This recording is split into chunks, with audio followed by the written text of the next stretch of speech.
আপনাকে হচ্ছে সংখ্যা দেওয়া হচ্ছে, নাম্বার দেওয়া হচ্ছে, টাকা দেওয়া হচ্ছে, কিন্তু ভ্যালু নাই। লেখা 500 টাকা, কিন্তু বাজারে গেলে ওই জিনিস দিয়ে কোনো কিছু কেনাকাটা করা যায় না। আমরা ইংল্যান্ডে দেখেছি, আমি যেহেতু ওখানে লম্বা সময় ওয়েলফেয়ার স্টেটের ভিতরে থেকেছি, এই জায়গাতে তারা যেটা করে আপনার প্রতি 1-2 বছর 3 বছর পর পরে ইনফ্লেশন অ্যাডজাস্ট করে। যেমন আপনাকে 500 টাকা দেওয়া হতো, 2 বছর 3 বছর পরে ইনফ্লেশন অ্যাডজাস্ট করে এটা 530 টাকা করা হবে।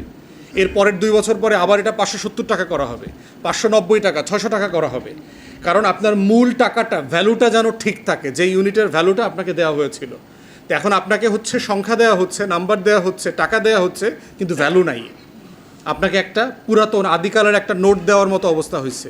লেখা 500 টাকা, কিন্তু বাজারে গেলে ওই জিনিস দিয়ে কোনো কিছু কেনাকাটা করা যায় না। ওই যে আসহাবে কাফের গল্প পড়ছেন না সূরা কাহাফে, 200, 250, 300 বছর পরের মুদ্রা নিয়ে গেছে, তো দোকানদার বলতেছে এই রাজা তো বদলায় গেছে, আগের মুদ্রায় তো রাজার নাম লেখা থাকতো। তো সেইখানে এইটা হচ্ছে প্রথম তর্ক, যেটা আমাদেরকে অ্যাডজাস্ট করতে হবে, যে আমাদের এই সামাজিক সুরক্ষা খাতকে আসলে প্র্যাকটিক্যালি জনগণের যেই দারিদ্রতা দূর করা, তার ক্রয় ক্ষমতা বৃদ্ধি করা, সেটা আসলে করছে কিনা।